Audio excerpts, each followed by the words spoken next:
everybody. Football season just started and I was so excited about it. It's interesting because in recent years, my love of sports, specifically football, has really waned a lot. And then I moved to Florida, and I'm not exactly sure why, but it's kind of like been rejuvenated. I've regained that love for some unknown reason. And I was so excited about yesterday's game between Ohio State and Notre Dame, the first big game that I care about of the season. I am not a huge fan of the first game of the season being a big deal because there's no preseason, you know? There's no chance to get used to playing football for those teams, and neither team is really necessarily ready, you know? You kind of need like a little live action to get used to it almost, you know? But when the first game of the season is just throwing everybody in, you really don't know what you're going to get. So many people predicted that Ohio State would blow Notre Dame out of the water, and it didn't happen that way. Notre Dame hung in for a very long time. Preseason rankings are weird because I think Ohio State was ranked 2 and Notre Dame was ranked, I don't know, like 5 or 6 or something like that. But if you listen to morning sports shows, everybody was pretty much unanimously saying that Notre Dame's going to get clobbered by Ohio State. And as an Ohio State fan, I guess that's a good thing. But I watched Ohio State play last year against Oregon and Michigan, and they did not look good. C.J. Stroud is currently the quarterback for Ohio State, and he had a rough one early last year versus Oregon, and Ohio State's defense was even worse. And I think that's how they lost against Michigan. So I'm sitting there thinking, this is the first game of the year. Anything can happen. They're not ready. They haven't prepared. In the old days, they play Akron and Northwest Mississippi Tech, you know, but just to get ready for the big games. And in the NFL, they had preseason games, and I don't think they need any of those, actually. The best players never even play in the preseason anymore. It's almost like they're going out of their way to keep the best players out of the games because there's a potential for them being injured, and a lot of the players are seasoned and they already know the deal, you know. Basically, the NFL preseason is just, let's see who some of the players on the bubble are. Like, is this person good enough to be on the team or not? And the rookies, it's fun to watch the rookies in the preseason, but mostly the NFL preseason is and probably always has been just kind of a tease. And they added a game. There used to be 16 games in the NFL regular season and 4 preseason. Now there's 17 regular season games and 3 preseason games, and it's probably going to get more. There's probably going to be 2 preseason games in the future and 18 games in the regular season at some point. And I don't necessarily disagree with that because preseason football is just so bad. And I don't even think that people like it. I mean, I guess it's just like a practice that's on television, you know? Do we really need 3 practices on television? Nobody cares who wins the games. Oh, we've got 2 bubble players. We need to figure out which one is better. I think that the most interesting one this year in 2022 has been Mitch Trubisky and Kenny Pickens. And there's a saying in the NFL that if you have 2 quarterbacks, you don't have one. Meaning, if one person doesn't stand out, then you don't have somebody who can make it, I guess, who can reach that top level. But I think this is a different story because Mitch Trubisky has actually played pretty well. He used to be a Chicago Bear, and he did not do well with Chicago, but Chicago was not a very good team. Trubisky's from Menor, Ohio. Shout out to Northeast Ohio. I used to love going to Menor on the Lake. One of my favorite places to go to the beach. Gorgeous sunsets every time. I have a lot of bad things to say about the Cleveland area, but Menor on the Lake is not one of them. I love it. Sunsets in really anywhere around Cleveland, if you're at the beach, 10 out of 10 every time. Edgewater, Menor on the Lake, it doesn't matter. I'm not sure what happened to that beach. It was so cool when I moved to Cleveland in 2015, Edgewater Beach downtown. And then it's like everything. Once people found out about it, it became more popular and annoying people started showing up. Although from my understanding, is it improved a lot. And just like with a lot of things about Cleveland, the 2015, 16, 17 just kind of seemed to be the peak for them. Like before that, from my understanding, Edgewater Beach was a complete total dump, and you really didn't want to go there. I remember going there one day in like May or June or something, and they hadn't done any maintenance to it yet, and there were just cigarettes and just disgusting washed up yuck along the shore. And I'm like, oh, this isn't what I thought it would be. Because when you go to Edgewater Beach in Cleveland, it's pretty beautiful. But apparently that's only when they maintain it well. And now I live in Florida, you know? I live by the beach. And I actually wanted to live in one of the cities, but I had to make a decision very quickly, and I ended up moving to what they call the beaches because I didn't have another option. And I think that was a very good decision. I have to drive a long way to work every day, which kind of sucks. But in hindsight, I would make that decision again over and over again. Because living by the ocean is awesome. And living in this city, I've just grown tired of it. Like, I think COVID exposed the downside to living in the city. From what I understand, and I've heard this from multiple sources, New York City has turned into this total dump over the last few years since COVID started. Like, the cool people are gone and the crappy people are still there. I've only actually visited New York City for one day. Actually, I lived in Nashville at the time, and I wanted to get away, and I'm like, I'm gonna go search for cheap flights. You ever go to southwest.com and they say flights for $59, and then you jump on their website and you can't actually figure out where that flight is that costs that little? That's what I did. I did that like twice in a couple of years. And I just searched through the cheap flights, and I'm like, okay, of these cheap options, I'm such a cheap person. This is probably going to be a theme in this podcast. But I'm like, of these cheap options, one of the options was Boston. And I'm like, I don't really want to go to Boston. But then I thought, oh, you know what I do want to do? I want to go to Maine. I want to go to Arcadia. And I did. And I invited like 3 friends with me. One was my girlfriend. One was this really nerdy guy who I liked, but he was just ridiculously weird. He's one of those people that women complain about being the nice guy, which I really didn't understand until a couple of years ago. Apparently, the nice guy is not somebody who's nice, but somebody who seems nice because they're a social outcast and they apparently want to be accepted in society, I guess. And the way that somebody explained this to me is that makes them kind of creepy, but I don't know. I always thought that the nice guy was somebody who was nice. I guess I'm just naive. I'm not a woman. I don't know.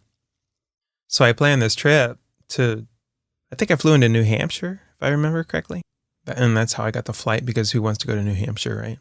But then I looked at the map and I saw, oh, New Hampshire is actually really close to Boston, and Boston's really close to Maine. So my girlfriend and I at the time, we actually broke up. So, oh crap, we're down one of the 4 people. We're down to 3. The nerdy guy was like, hey, I just looked on the internet and you missed peak off season by a week. So then it was down to me and this one other dude. Of those 4 people, this was probably the guy that I was the least closest to. And I'm like, hey, do you still want to go? And he's like, yeah, let's do it. I remember when we got to a hotel there and we were watching football, and one of the players on TV had his same last name. And I'm like, hey, are you related? Because I thought that would be funny because he was white. And his response was, maybe my grandparents owned him. Whoa! Holy crap.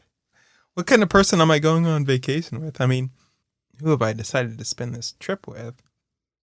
And I'm not somebody who's like easily offended by screwed up humor. Usually I think it's hilarious, but for some reason that specific person just kind of telling that joke just kind of rubbed me the wrong way. I don't know. Maybe it was just one joke that he told that was off color, and That weekend turned out to be a miserable weekend anyways, because we went to the Freedom Trail, which apparently is a touristy thing there in Boston. And it just like downpoured the entire time, like horizontally, because it was just such a miserable day. I'm like, crap, that ruins my trip to Boston. We did go on a tour of Fenway Park, where the Boston Red Sox play. And that was pretty fun. I mean, it's very historical in nature. And I think the year that I did that was the year that the Yankees went from the old Yankee Stadium to the new one. And one of the things that they were talking about was like, we're not abandoning our old stadium like the Yankees are. We're sticking with our tradition. And doing that is kind of bittersweet in sports. Because going back to Cleveland, that was the neat thing about Cleveland, is a lot of the infrastructure there is old because it hasn't been updated. And it's neat because it's old and it's like historical almost. But it's also really crappy. It's also really ugly. It's run down, I'm not saying that Fenway's run down, but it is old. And I remember sitting in one of the seats and it was like not, it wasn't very comfortable. It kind of reminded me of the Ryman Auditorium in Nashville, where, it's a place where people dream of performing because it's such a cool place, which I think was an old church.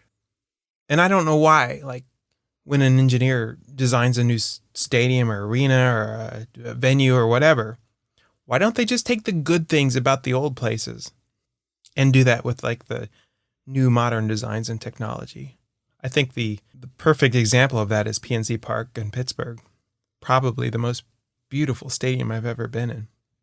It's got all the good things about old school stadiums, but it's got all of the nice stuff about modern day stadiums. Look at Soldier Field in Chicago, It kind of looks like a Roman Coliseum. At least it used to. The stadium in Green Bay, which I visited last year, it looks nice now, but originally it looked like a dump. So it can go both ways, So I went on this trip with my third friend, the one that I was the least closest to, and we went hiking in Arcadia after we went to Fenway in Peepers season. That's what they call people who come to Northeast United States in peak fall color, Peepers. In Michigan, they call them Fudgies.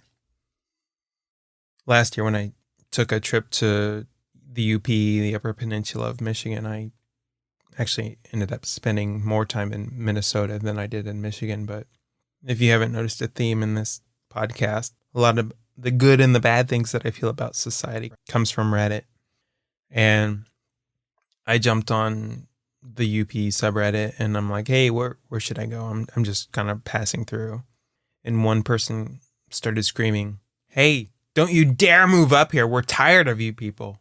And I'm just like, dude, I'm just passing through, People are crazy, man. People are so angry. And the more time you spend online, especially in anonymous venues, the crazies get to talk. And since they're anonymous, like if this person who said that thing was sitting in front of me, I would probably understand that they are like probably mentally ill.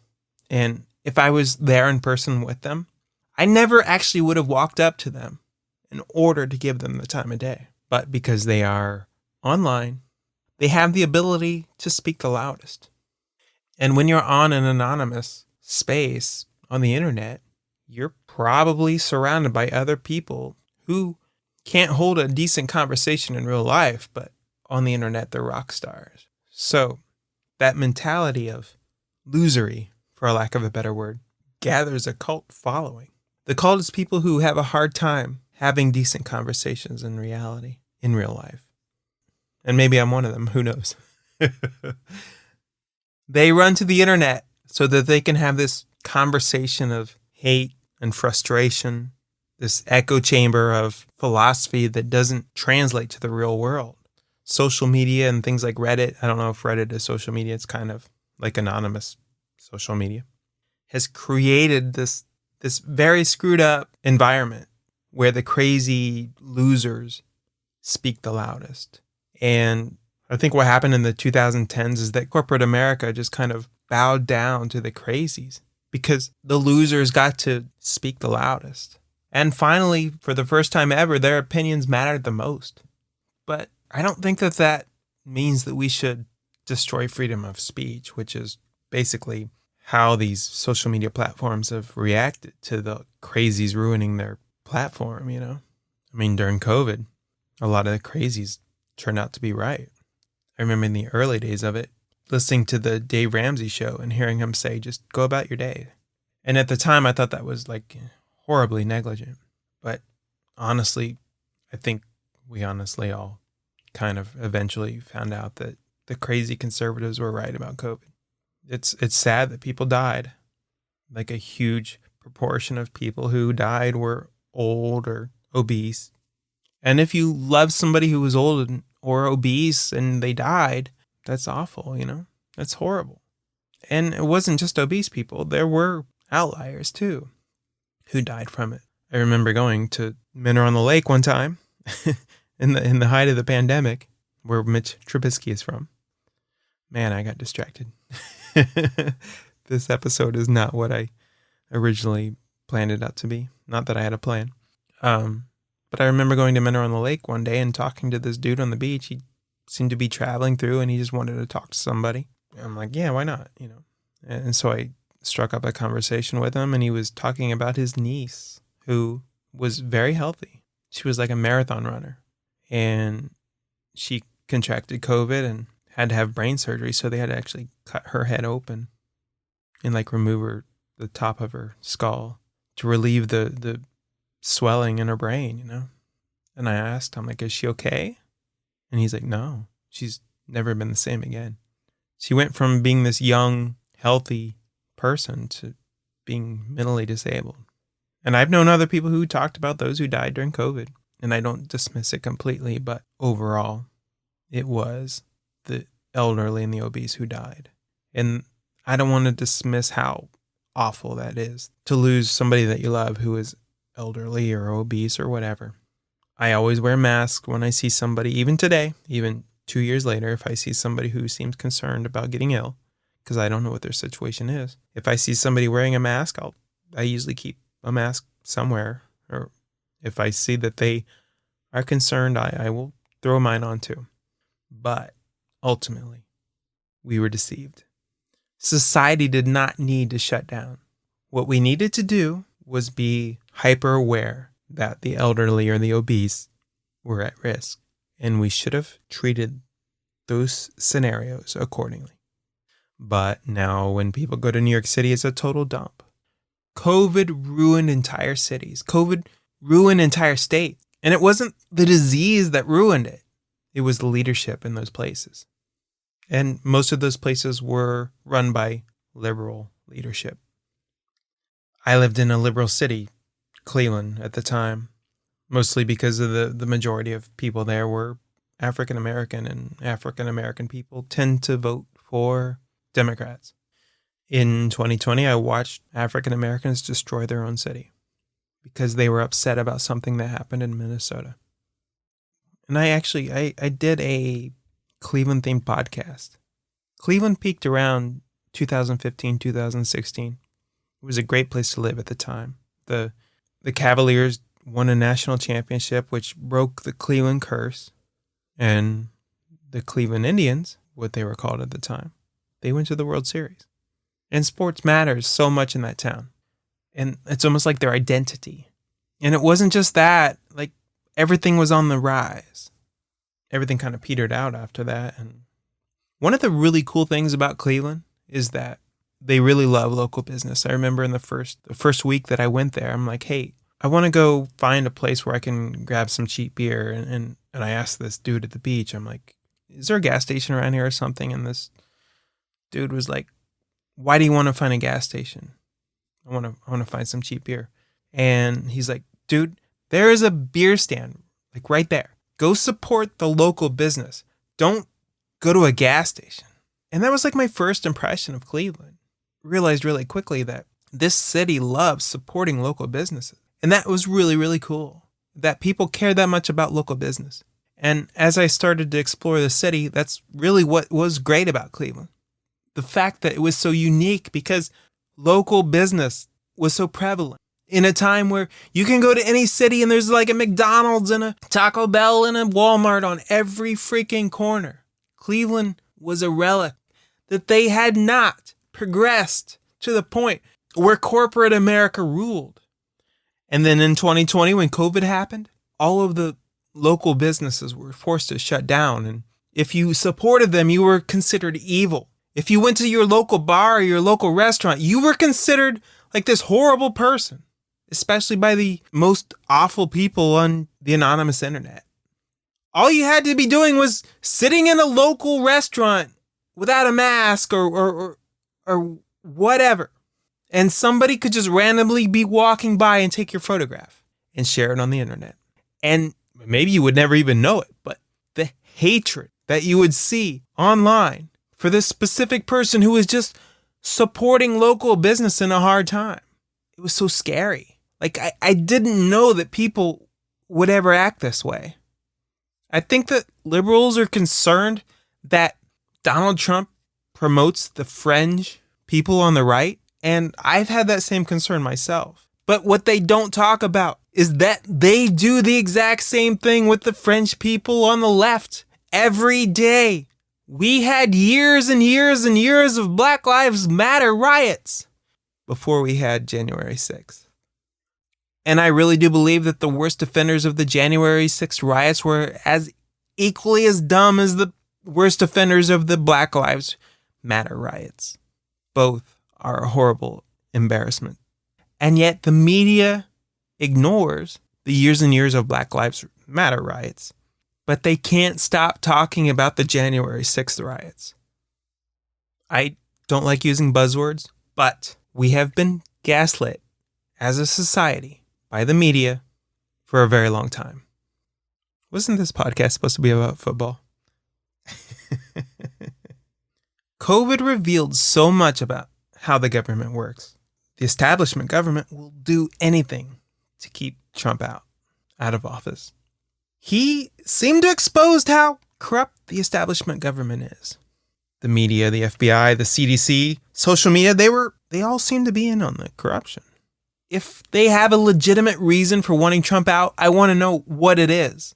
But every time they come up with something, all the extreme people on the left are like, whoa, this is the smoking gun. And in reality, it's just like, yeah, this is politics. People in politics do screwed up things all the time. But when Biden does something awful, they just like, nah. I want to know, has Trump done something horrible? I'm not a Trump fan. I did not vote for him in any primaries. I did vote for him in 2 presidential elections. And I wasn't particularly happy about it in either time, but look at the alternative. The alternative is Joe Biden, who turned our country into a complete dump. Remember how great the economy was before COVID under Donald Trump? The media has made Trump out to be this kind of authoritarian. And I had those concerns at first, too, when I saw one of his rallies. It reminded me of the movie Pink Floyd The Wall. It literally looked the same. Where in Pink Floyd The Wall, there was this dictator who, I guess, created hate through these rallies. And that's what Donald Trump seemed to kind of do at rallies. So I voted against him. I voted for John Kasich. And I tried to get other people to vote for John Kasich. And Kasich won overwhelmingly in Ohio, where I lived at the time, because Ohio was doing really well under Kasich. But try to convince somebody from another state that that's the right thing to do, and they aren't listening. They'll just argue back. The media made Donald Trump out to be this authoritarian. But beyond those rallies, what did he actually do that would give us the impression that he was an authoritarian? When COVID happened, he let individual states make decisions about what they should do. That is the opposite of authoritarianism. It's the Democrats who have used the media and social media to squash freedom of speech. They've tried repeatedly to use the FBI to eliminate the will of the people. Joe Biden tried to get tens of millions of people fired from their jobs because they would not do what he wanted them to do. Who is the authoritarian here? This stuff is scary. Anyone who is paying attention to this and doesn't come to the same conclusion as willingly ignorant of the obvious. I've personally fallen for government propaganda in my past, when I was younger, specifically the Iraq War. If I had known then what I know now. Pearl Jam. There is no way that I would have felt the same way. In 2002 or 2003, whenever that Iraq War started, the government tricked us into believing something that wasn't true. And I remember having this liberal friend at the time who almost started screaming at me. And I remember that moment. And he's like, no, there is no reason for us to be going into Iraq. And I thought he was an idiot. But he was the voice of common sense. And at the time, that was a liberal person trying to inject common sense into a young, naive person. I didn't know how war worked. I hadn't seen it before, other than Afghanistan, I guess. I thought it would operate differently. Before 2001, the majority of America was oblivious to the way the rest of the world worked. Because everything was so good here, we didn't have to think about that. And since 2001, we think that we beat Osama bin Laden by killing him, but we did not. He won. He won the war. Since the attacks on the World Trade Center, the United States has started falling apart. And it isn't just those attacks. There's 24-hour media, there's social media. All of these entities have started deteriorating the way that life used to be. And if you're not old enough to remember what it was like before, you have no reference to compare it against. There was this gigantic exodus in 2020. People who were desperate to leave liberal places to move to more conservative places. And the conservative places didn't want those people coming to their new place. And in places like Boise, Idaho, real estate tripled in value. And the people who grew up there could no longer afford to live there. Because people were so desperate to leave California that they would go anywhere because liberal government was destroying society. Wasn't this podcast supposed to be about sports? And yet people are still clinging to liberal ideologies for some unexplained reason. One time I asked somebody who was liberal, how do you feel about people who are so desperate to leave liberal places to go to conservative places? And their response was, I'm happy about it. Maybe these new places will become more liberal. There's this saying, if you don't like it, go back to where you came from. And that's considered a derogatory statement, but I remember moving to the South a few years ago, and one of my closest friends, I was complaining about where I lived and how people acted there, and he's like, you know what?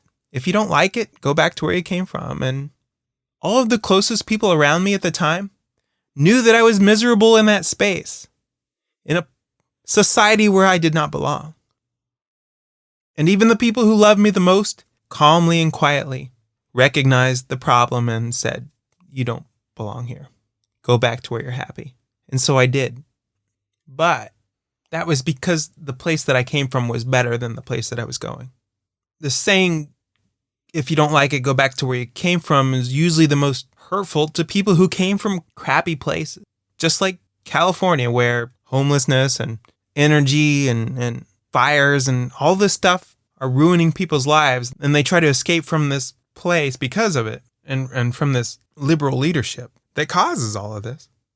That's what people are escaping from. They're escaping from misery, from the decisions that they made, because liberalism is based in idealism. But when you put idealism into practice, it doesn't work in reality. And so when people escape from a place like California and they move to Boise and try to install their idealism into this new place, it's not going to work there either. Man, I really got off into a tangent. Oh, so yesterday I was excited about sports, right? College football starting up for the first time. And so I'd read online about this local sports bar close to where I lived. I mean, it's probably like a 10-minute drive, but like a hour walk.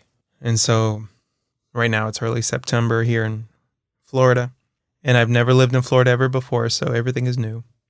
It's kind of weird. This is the time of year in almost every other place I've ever lived, maybe other than Nashville, where you kind of start to get sad. It's like bittersweet because summer's over and it starts to get cooler out.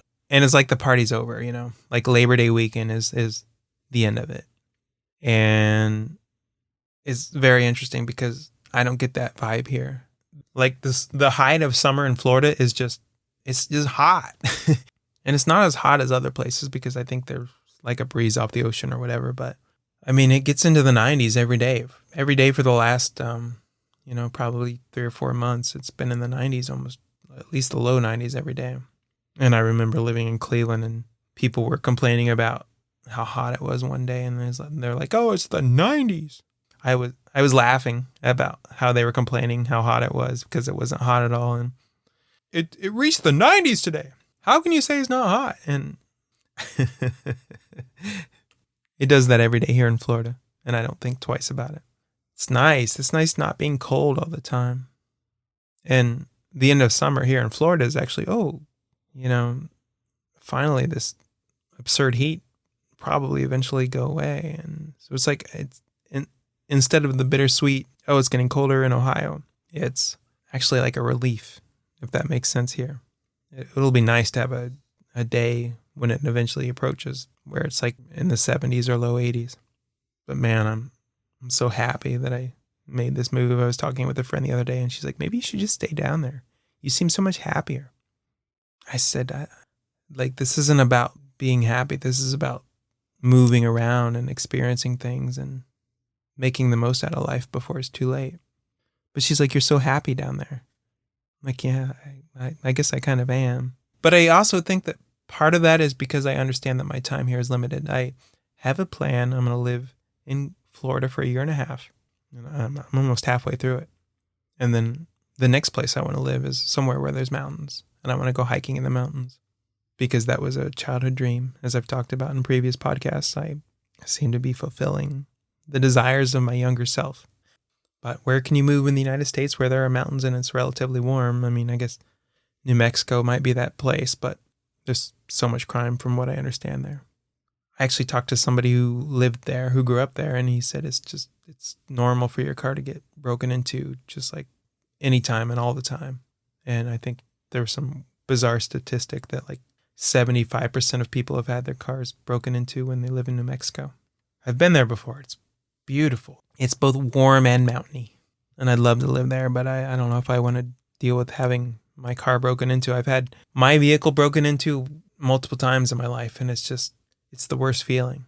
I have nothing of value in my vehicle, and something that people say, liberals say, is that you value property over life, But that's an oversimplification.